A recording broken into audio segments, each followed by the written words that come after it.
Coming to you from the studios at the Illinois Rock and Roll Museum on Route 66, it's the Rock and Roll Chicago podcast. Rock and roll Chicago, rock and roll Chicago, my hometown. Well, I was born in the city, gonna rock your city, Chicago. Chicago rock and rollers are the best here out around. Hey everybody, it's Ray the Roadie. And this is Hollywood Mike. Hello, Hollywood Mike. How are you this fine evening? I'm doing good. We've got a new trinket. I know I was just going to say we got a new trinket, a very colorful trinket. It is, and it looks brand new and shiny. I think we might be the first people to actually use this new, new mixer here. So we'll have to figure out how it works. Yeah, our old mixer took a dump, and the beautiful and ever effervescent Mr. Ron Romero was kind enough to get us a new mixing board. Ron is now effervescent. He's effervescent. Yes. Kind of We'll have to tell him about that. I think I'm going to nickname him Club Soda. Right. I don't know. I'm just going to stay away from that one. Yeah. Yeah. So, But thank you, Ron, for the new mixing board. That's right. That's right. We really appreciate it. So this is going to be kind of an interesting episode of the Rock and Roll Chicago podcast. I'm actually kind of excited to Because of the new to board? do this. No, because of our guest. Oh, I'm sorry. I thought you were talking about the new board. No. We have in the studio with us Mr. Tom Lepper, drummer extraordinaire. And before we get into his bio and everything that he does, we should probably tell everybody a little bit about about how he came to us. Okay. So here at the Rock and Roll Museum, there is an annual ceremony where people are inducted into the museum.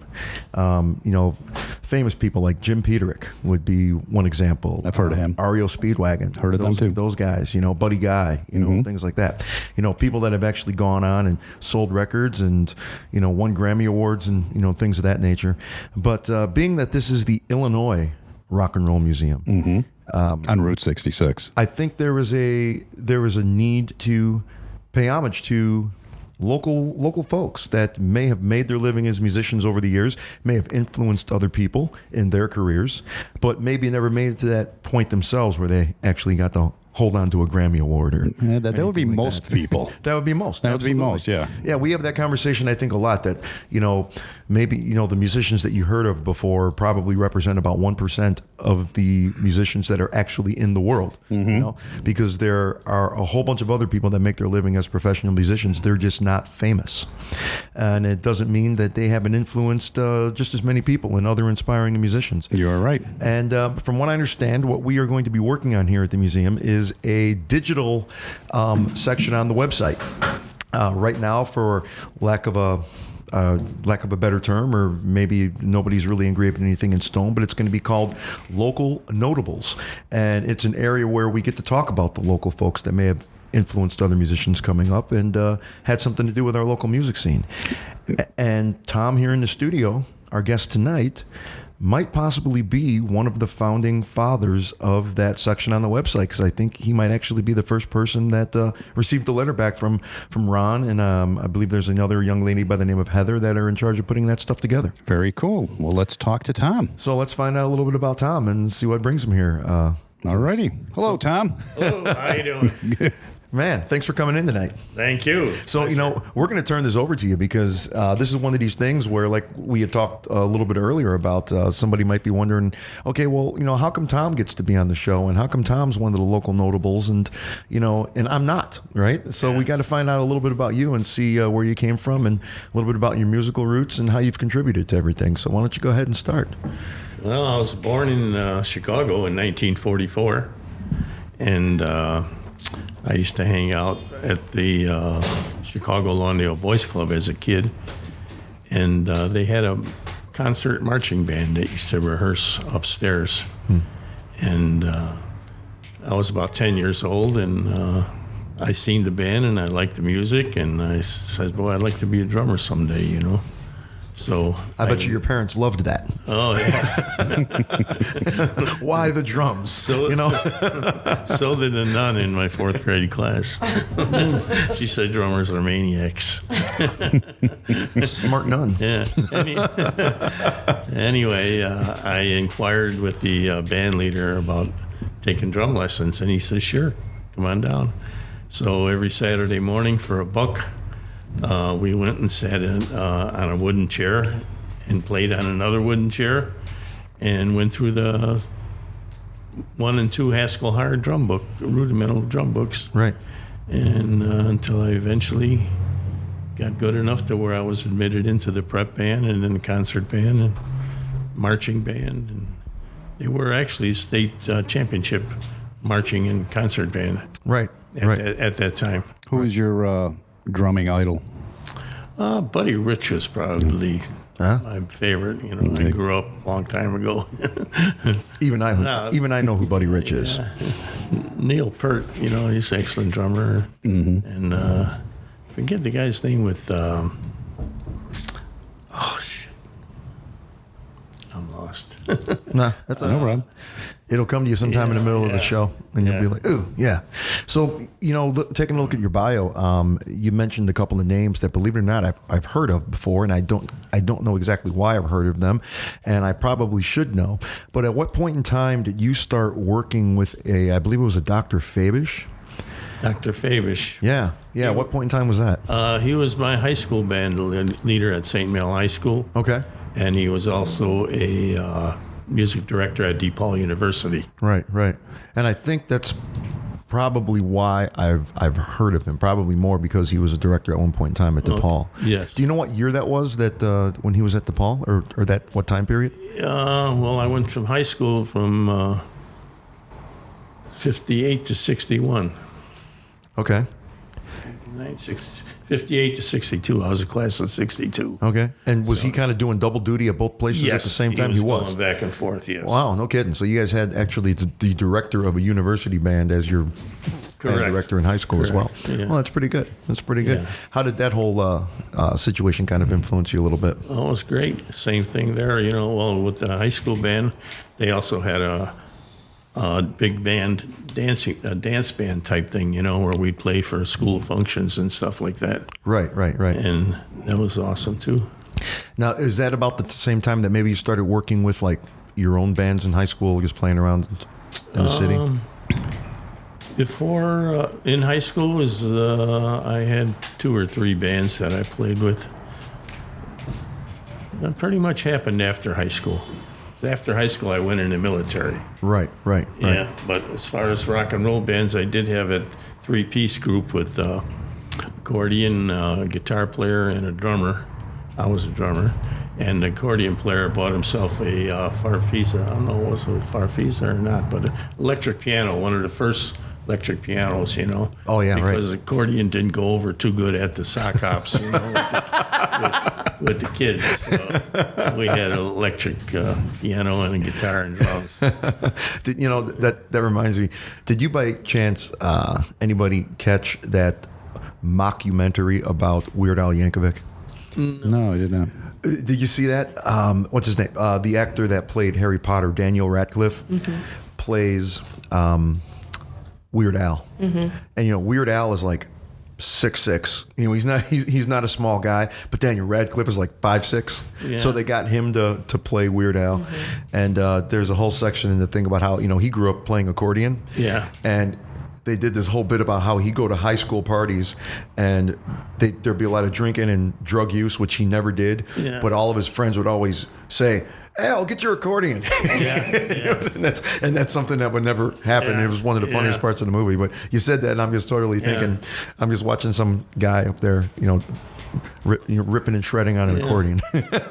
But nothing wrong with accordion. I know guy, you know Frank Rossi. Oh, yeah. Yeah, he makes a living playing accordion. Eddie Carosa. Yeah, oh yeah. somebody has to, yeah. Yeah, we did a couple of podcasts with them. Oh, no kidding, yeah. Yeah. They were a lot of fun. When I was, when I first started playing, I was about 10 years old. Eddie Carosa and Frank Yankovic were playing at a grand opening for Second Federal Savings on 26th and Pulaski. Yeah. And my father knew them well. Not my father, my friend's father, who was also a drummer. So he got the opportunity for both of us to sit in right on the sidewalk there in front of the band. Very cool. Yeah. Well, here we are talking about Weird Al, and you actually saw his father performing. Wow, that's pretty neat. Yeah. I don't think that's his father, Frank Yankovic. I thought it was. Wasn't it? I looked it up, or I Googled Did you? it, or somebody did. Yeah. I could be wrong. That's happened once before. Yeah. I don't know. No comment. I'm good. So I was reading in your bio as well, sometime around high school when you were playing like sock hops and things like that, and you mentioned that you got to work with guys like Dick Biondi and Bob Yeah. Surratt. yeah. How'd that come about? Were they like hosting these things or what? Yes. Yeah, you get to meet with them and hang out with them and everything. Yes, at the local high school and the gym, Right. And Bob Surratt was at the school where I went to school, Blessed Agnes. Okay. It was actually a grade school at the time, when I was playing there with Bob Surratt. Right. And then one time we were, it was in the middle of winter, and some band canceled out, and they were having a snowmobile convention and race in Michigan, somewhere up in the north part of Michigan, and Dick Biondi was hosting it, and our agent called us and said, "You guys want to go to Michigan?" We did, and we did that job there with Dick Biondi. Right. So he was just a host. He was the master of ceremonies or Right. something in the way. Right. Wow. Right. Okay. All right. Did Bob Surratt play in the band at all with you, or No, he didn't. No. Were you friends with him? Like, what was he like when you guys were in high He school? seemed a real congenial guy, just like he is on, when he was on the news. Sure. Real, See, very this personal. kind of predates you, but like in the 60s, they used to have these things called sock hops. Yeah. I know what a sock hop is. Okay, and yeah. the DJs would be there, and Yeah. Yeah, my bands. great grandparents told me about it. Okay, Yeah. put on your socks and go dance in the hallway. I'm not that young. I know what a sock hop is. All right. Well, that's good. Yeah. Okay. All right. And then at what point in time, I'm just kind of going through the timeline, looking at this, just kind of putting together your timeline, in chronological order. At one point in time, you started playing with a couple people that ended up in Chicago. Who was the first person? There was somebody that you played with, I think, after you got out of the service, and they went on to, I think he was a trumpet player in Chicago. What was his name? With Chicago. He was with the band Chicago. Lee Lockney. Yes, that's who it was. Yeah, That's who it was. Yeah, he was in the high school band with me. Oh, no kidding. And all right. He went to school with DePaul University Wow. through Doc Davis, for a scholarship, and then played with Chicago. What the heck were they putting in the water at your high school? I mean, it just seems like all these musicians started coming out there in the whole There bit. was a lot of good musicians out of St. Mel. Yeah, no kidding. So you guys were in the high school band together. It wasn't like a rock band or anything that you were. No. in. Well, we also played in that big band, the jazz band that I was telling you about. All right. Yeah. Okay. Was that like wait, that wasn't the boys club band. That was just an actual working gigging band that you guys. No, it was a high school band. It was okay. Yeah. Okay. All right. And then when did you go into the service? 1962. 62. All right. And did you play in the band or play in the what branch of the service first of all? First Armored Division, Army. Okay. All right. Yeah. Did you play in that band? Yes. In the Army's band? I played in it was actually a mounted Jeep band where we rode in Jeeps. A mounted Jeep band. It wasn't like that in the beginning. Actually, the First Armored Division was being reactivated under John F. Kennedy because of the Cuban Missile Crisis and things Right. that were happening then. Right. And the mounted Jeep band came about a year after I was in, where we actually rode in the Jeeps. Oh, okay. Okay. But it was pretty cool. I'm trying to imagine that. That's to be mounting a drum set and everything in the back of a Jeep and Yeah. We had a good name for a band. The Mounted Jeep the Band. mounted Jeep band. Yeah, First Armored Division mounted Jeep band. that'd be a good name for a band. Yeah, That'd be like a bluegrass jug band or something like that. yeah, maybe. Maybe. Yeah, I can totally get that. Yeah. Yeah, we've got some pictures here that he brought in. He's got a picture of that somewhere in there. Oh, no kidding. And unfortunately, our listeners cannot see it. So Yeah. please describe it in detail, Mike. Yeah. Well, For the uniform, though. it's a mounted Jeep band. See, it is. I mean, it looks like a bunch of Jeeps driving in formation with musicians in there. All right. There's nothing else I can say about it. It's that simple, but it looks really cool. Well, we'll leave it up to our fans to Google that. Yeah, to imagine that for sure. That wasn't full time in the band though, like I wanted. I expected it to be because it was a division band. It wasn't a Ford Twin band. Right. It was a division band, so we were in the field half the time, Okay. and Yeah. Right. maneuvers and everything, Right. No, absolutely. Understand that. Okay. So, at what point in time did you own your first drum kit? About 2 years after I got done playing there at the Chicago Boys Club, my parents felt I was worthy of a drum kit, A whole kit. Yeah. and they bought me a set of Slingerland. Slingerland. Okay. Yeah. All right. Black Diamond Pearl, bass drum, mounted tom-tom, floor tom-tom, 4-piece, and a snare drum. Right. Was I'm picturing, drums from that era. I'm picturing that this just had to have been like a huge bass drum because that's what I'm used to seeing from era. It was a 24, I think. 24. Okay. Yeah. All right. And I'm not a drummer, but where were the Slingerlands manufactured at the time? Couldn't tell you. No. I think they were made here in America. Well, yeah, I'm pretty sure they were. But what is it? Ludwig was the famous Chicago manufactured drum WFL, set. yeah. Right. But Slingerlands were made someplace else. I think. Yeah. I've seen. I actually have a friend that has a really old Slingerland set. It's got to be from the 40s, and he's taken amazing care of it. But I swear that that bass drum looks like it's as big around as this table. Oh yeah. Yeah. it's like you're not going to be lugging that thing around anymore. So he's got this one that looks kind of like a 5-gallon driveway bucket. No, makes it a lot easier. Okay, excellent. Yeah. So tell us about a little bit after the Army. I just found something. What's that? This into the newsroom. Okay. That's one we can put on the button. We could. This just coming in. It's a bulletin, and we're going to have you hum it just that. We've got our reporter out on the street. Here's the latest on the Slingerland Drum Company. Says the company's manufacturing plant was later moved to Chicago proper from Chicago proper to Niles, a suburb in Cook County, Illinois. What year? What year was that? Interesting. Oh, I'm not sure. When did they move? I don't know. I wasn't this is a bulletin. Yeah. We're not supposed to take questions. We're supposed to give you information, and then that was it. We have to come up with another reason to come up with a bulletin because I want to hear him do that do thing. Well, they started in 1913.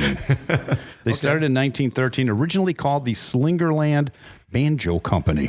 Oh. Yes. Well, it's just a drum with a stick on it. Yeah. So, that's pretty much, yeah. You're listening to the Rock and Roll Chicago Podcast. I'm Christy from Crime Cave Podcast. I've had a huge interest in true crime since my days of watching marathons of Snapped back in the mid-90s. I needed an outlet to talk about the cases that have haunted me for a very long time. With each episode under 20 minutes, I shine a light on some of the most bizarre cases in the last 50 years. Join me in the Crime Cave. Hi, I'm Rick Anthony. I'd like to thank my radio brothers, Ray the Roadie and Hollywood Mike, for allowing me to tell you about my podcast, the Someone You Should Know podcast. We spotlight musicians, authors, and interesting people, and we like to say we're making a difference one artist at a time. The podcast is heard twice a week on Mondays and Thursdays, and you can check it out on your favorite streaming platforms and on the web at someoneyoushouldknowpodcast.com. That's the Someone You Should Know podcast with me, Rick Anthony, making a difference one artist at a time. Now back to your show. Yeah, right. So take us after the Army. Did you come back to Chicago right away, or what did you end up doing after that? I came right back to Chicago to my parents' home. Okay. And I wanted to be a full-time musician. Yeah. And how old were you at that time? I was 20. Okay, 20. All right. And my first job was with the Jeannie Carroll Orchestra, doing one-nighters. We started in Tuscaloosa,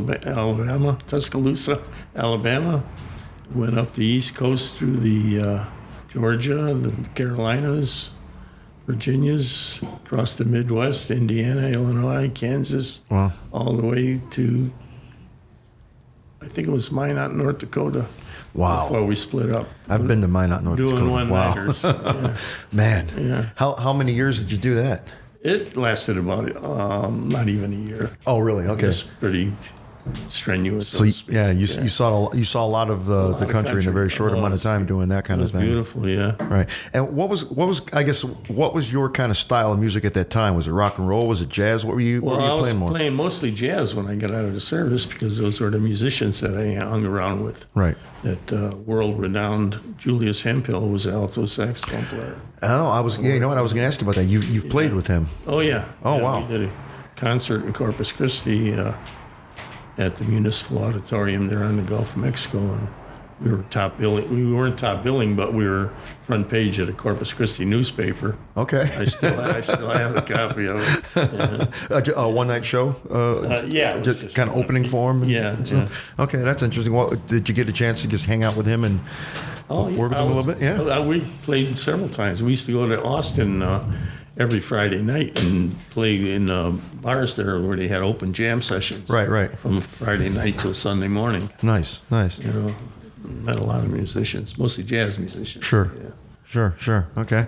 Was there ever a point in time or when was it that you kind of made a move over to maybe rock and roll or something like that? That was after I played rock and roll in the service too. I had a rock and roll band. Okay. And then after I got out, it was strictly all rock and roll. Oh, okay. I just kind of give up the jazz scene. It wasn't lucrative enough to be making money, making a living, Right. But what year was it? When did you get out of the service? 62. 62. Okay. All right. And I've got another note on here. After you played with Julius Hemphill, you had the opportunity to play with or at least open up for what was Peter Cetera's band at the time? Peter Cetera played with the Exceptions. That's it, Exceptions. At the Aragon Ballroom. And oh wow, that's where you played with. We him. were both playing there. Okay. On the main stage. All right. I was with the group called the Dantes. Okay. Yeah. The Exceptions. Yeah, we saw that picture. Okay. Yeah, and this is the only guy that ever said this to me. If I got to the job early enough, I'd always sit down and warm up, Right. And he says, "Boy, I've never seen a drummer warm up before a gig before, So that's how I always remember Pete Cetera, Yeah. I've never seen them warm up. They're usually out getting the pizza or whatever. But we were just there on the big stage, and there was a band in the lounge out in the lobby called Chambers Brothers. Okay. They're from England. They were really good. They had a band called Time. They're a good band. Right. Any of the guys in some of these other bands you've named, have they gone on to be in bigger bands or do other things, or do you keep in touch with a bunch of them, or? I keep in touch with the guys from a band called Rooster, which was the best rock and roll band I played with. That was in the 70s. Now, didn't that band start off as another name, though? Didn't you change it to? Chicago Choir. Okay, gotcha. Because of their harmonies. They did a real lot of harmonies. Nice. Three Dog Night, Association, stuff like that. 4-part harmonies. Right. Now, is that the band? I think you said you also played with Rufus and Shaka Khan. Was that the band that you were talking about? No, the band I was playing when I was with Rufus and I was Wooster. Yes. Okay. Yes. Okay. Yeah. Yeah. But we weren't playing with them. We were tearing down and they were setting up, or we worked through the same agency. Right. Oh, okay. Gotcha. So, we're moving our shit out of the club and they're moving their stuff in. What was that? I hit the spring here. We'll make that one of our buttons. Yeah. Somebody says something. Yeah. That was good. Did you get a chance to talk to and meet Gary Loizo when you guys were kind of crossing paths with Rufus and Shaka Khan? No, you didn't? Okay. Yeah, he was Gary Loizo. I actually did. I had the opportunity to work with him just a few years before he passed away. No kidding. I had a friend who was a retired Chicago teacher, or as you could say, he was in like the Illinois Teachers Union, not necessarily Chicago. I believe he taught out in St. Charles, and he's a piano player, and he was putting together his own album to sell online, and all the proceeds were going to go to this organization for teachers that he was involved in. I think literally all they were doing was raising money for teachers because, nowadays teachers have to buy their own pencils. Teachers have to buy their own notebooks. They've got to buy all their own, stuff that they need in classes. And he said, would you come down and, do some vocal tracks for me on a few songs? And I was like, sure, not a problem. Where are we going to go? And he goes, a friend of mine over in Orland Park. And I walk in and it's Gary Loizo. Well, I'll be darned. And I mean, he's got this wall full of gold and platinum records and from Styx and REO Speedwagon and all these things are on the wall. And here I am, working on vocal tracks with the legendary Gary Loizo for a CD that's just going to raise money to buy pencils. Wow. That's still important. Oh, absolutely. Yeah. And every like once a year I get the picture pops up on my social media timeline is like like my memory and stuff, and I absolutely love that picture. So that's my little connection there that we probably had a little brush with fame together. So I can't read my own writing. Oh no, that definitely sounds like a problem. Oh yeah, so tell us a little bit. How'd you tell us a little bit about your brush with fame in the form of Brownsville Station? Okay. We were on the road again. Right. And that's an interesting story. Actually, we lost our guitar player, and he didn't die. Okay. That's good. I was wondering about that. He walked off on us. We were playing at a club called the Golden Falcon. Okay. In Ann Arbor, Michigan, big college town. Yeah, right. Yeah. And he walked off on us. He didn't get along with the band leader. Like I said, we were that particular band. We were boat hired sidemen, and him and the chick were the stars. Right. So after he walked off, there was a music store, Al Nally's music store in Ann Arbor, that this kid used to hang around in. Every time we went in there, he was there. And the band leader talked to him, and he says, well, I don't know. I just got out of high school. I don't know if my dad will let me. I don't think he was 18 yet. And what was his name again? Who was Mike Cubby Coda. Yeah, right. Okay. Yeah. And he asked his father, and his father let him go with us. And he traveled with us the rest of Michigan, Wisconsin, Minnesota, right, Rochester, Minneapolis, all over. How long was that? Was it a few years or just a few months? Or that was probably almost I want to say 8-9 months maybe, because my son was born in Ann Arbor, and I want to say he was 8 or 9 months old when the band split up. Wow. That was when he asked me to go back to Ann Arbor with him and put together the Brownsville Station. Wow. And I told him, I says, well, I got a wife and a baby and no money coming in, Right. I got to go back to Chicago. So, which is what I did. And a couple of years later, he comes out with Smoking in the Boys. And then you spent the next couple hours just banging your head against the wall from it. Another one-hit wonder. Yeah. But yes, it was a one-hit wonder. Yeah. But then along comes Motley Crue. 1985. Yeah. And Motley Crue comes out with the Theater of Pain album. Yeah. And Smoking in the Boys Room blows up. Yeah. And probably made him a lot of money. Yeah. Wow. No kidding. Well, that's interesting. Now, did you guys hired him as a guitar player? Correct. But in Brownsville Station, he was their keyboard player, wasn't he? No, he was a guitar player. He was a guitar player? Yeah, okay. He all right. played harp too. Oh, okay. Yeah. Okay. All right. Maybe that's what I'm thinking of. Okay. Yeah. Yeah. Well, that's a good story. Wow. See, so you influenced Motley Crue. Yeah. Indirectly, Sounds good to me. Indirectly, if it comes down to it. Yeah. That's right. All right.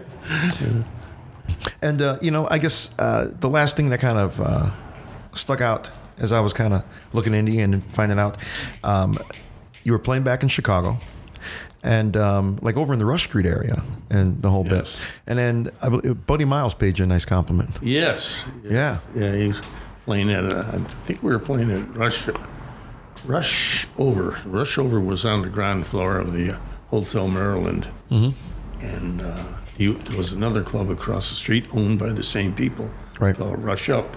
Okay. And it had a lot of stairs. We played there also, but it had a very steep set of stairs, which we had all that Hammond B3 organ, you know. Oh gosh, yeah. But anyway, we'd take a break, and there he's sitting there at the table, and I looked, I said, "Oh shit, that's Buddy Miles." Right. And he says, "Hey, how you doing?" I says, "Good, how are you?" He says, "What are you doing here?" You know, because they were playing across the street. I don't know if they got off early or, you know, they had some time in between breaks. Right. He says, "I come to see the hottest drummer on Rush Street." So I thought, wow. Where's he at? Yeah. Well, I don't know where he went, but I'd love to sit down and have a drink with you. Yeah. Wow. Yeah. The hottest drummer on Rush Street. That's what he said. Very cool. Well, you had to have earned that nickname some kind of way. I mean, Well, I played a lot of drums. did you ask him? Did you ask him how you know who he heard that from? And No. I played up there a lot, though, with, you know, different bands, not just Rooster. right, The Spiral Staircase and Utah, which was the same band, you know. right. I wonder if that area you're talking about on Rush Street over there, as you're describing it, I'm wondering if it's that area where, I think Tavern on Rush is there now, because there's an area where there's like a lot of outside staircases and multi levels of different clubs and everything. Yeah. I think there's like the Gibsons is over there and Hugo's Frog Bar is over there. And, I haven't been and there stuff in like that. 30 years, 40 years. Yeah. Did you ever spend some time like on the south side, like off of Halstead and stuff, over by the what was it, like the area where the old Maxwell Street Market was and Oh, stuff, yeah. and over there at Yeah. Maxwell and Halstead and stuff. You ever play over in that area? I don't recall playing exactly in that area, but I used to go to what they call Jewtown on Sunday Yep. mornings on Halstead and Maxwell, Right. buy stuff, you know. Yeah. And we used to play in places in the M&M Club, the Merchandise Mart, and the High Rises in the Loop, you know, which wasn't that far from Halstead Street there. Right. And we used to get our costumes Right. from Smoky Joe's on Roosevelt and Halstead. Smoky Joe's at Roosevelt and Halstead. That's Wow. where they sold all the flamboyant looking bling clothes. you know, Right. Bell bottoms and everything. I'm trying to think where that was. I went to UIC. Okay. Well, you know, back in those days, they would have called it Circle Campus, right? Yeah, all right.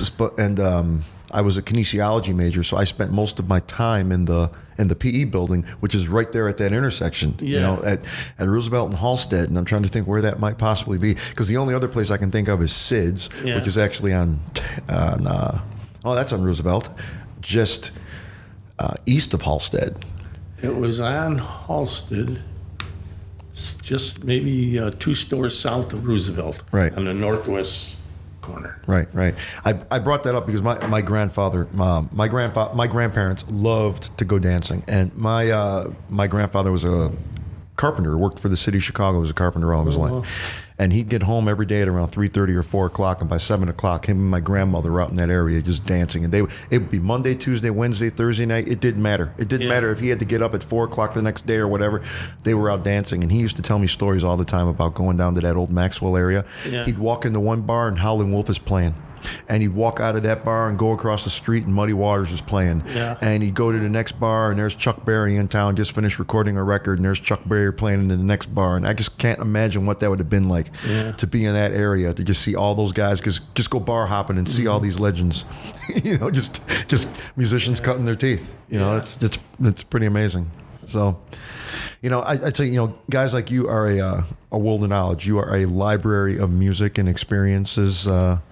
You know, from eras that people don't pay attention to now. Everything's electronic nowadays, and nobody wants to take the time to learn how to play the drums when you can just hit a button and go do. Yeah. You know, Yeah. it's what kind of advice would you give you know, some younger kids nowadays that are thinking about learning to become a musician, just in general, or the drums specific? Give us some parting words of wisdom. Well, I would say if you have anything in your heart to play music, it's a very good line to be into. Yeah. I mean, even if it's just for yourself, you know, it opens up your heart. You know, Right.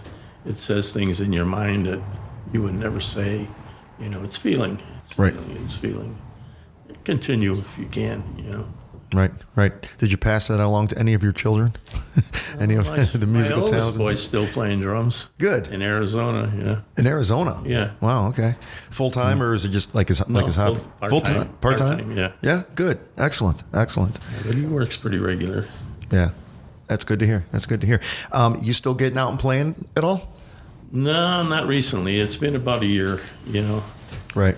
I had those congas and those bongos. Like I say, I sat in with acoustical guitar players in different bands, Silver Strings and Wicked Vic, you know. Right. Those people. Gosh, I've heard of Silver Strings.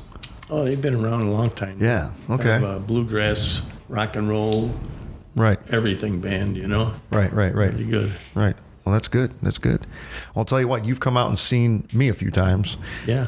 If you ever get out there Love again, it. drop me a line. I'd love to come out and see you. All right. For sure. Yeah. Sounds good. It's a compliment. Yeah. Well, thanks a lot for coming out tonight. Thank you. Do appreciate it. It was Been a great talking to you. Appreciate having you here. Nice meeting you guys. Thank you. I feel like going to smoke in the boys' room. I don't even smoke. Well, cigars. I don't. I don't need to. No? But cigars. You know, Yes. cigar. I prefer not to. You know, do it you'd in get the boys' caught room. in the boys' room smoking cigars. You know that. That would Yeah, not, easily. You can get a cigarette, but there's no way you'd smoke a cigar. Yeah. Never. Easily. Mm. You know, I have a feeling, you know, Tom, if we met him someplace and had a couple of bourbons with him, he'd have a lot more stories to tell. I'm sure he would. He's been playing music for a long time, and he's had a lot of those near misses, near brushes with the fame. Can you imagine that? You know, hey, why don't you come join Brownsville Station? Nah, I got a wife and kid on the way. Mm-hmm. And then 2 years later, smoking in the boys' room. Yep. Exactly. You just don't know. You don't know. You Absolutely don't know. not. Absolutely not. But that's pretty cool. Yeah, you know, and you have an effect on other people too. Right. I mean, you play with them. Maybe you passed along some good advice to them, or you just never know. You were in their life at one time, and you know they made it. Right. Exactly. Exactly. I'm glad. Tom came up to me. It was one afternoon. Cadillac Groove was playing the Cornfest in Morris, and he came up and introduced himself to me. And I was like, boy, this guy sounds really interesting. And he knew about the podcast and everything. And he told me about this new local notables thing. And hey, however we can promote that, because I think that's fantastic. There should be a few people that we should be able to nominate for sure. Well, I'm telling you, I bet you there's a lot of local notables. Maybe we'll be able to find some of these people and have them on the show. Absolutely. You know, so How about, I'll nominate you. You nominate me. okay, got it. Deal. Okay, we'll do it. Now we but I gotta- think people hear now us we- all the time. They've had enough of us. Now we have to do something to be notable. That's right. That's right. All righty. All righty. Well, here's another great podcast for all of you out there in Rock and Roll Chicago podcast land. As always, thanks for listening, and make sure you tune in every Tuesday for another exciting episode of the Rock and Roll Chicago podcast. See you then. The Rock and Roll Chicago podcast is edited by Paul Martin. Theme song courtesy of M&R Rush. The Rock and Roll Chicago podcast does not own the rights to any of the music heard on the show. The music is used to promote the guests that are featured. Rock and roll Chicago. Rock and roll.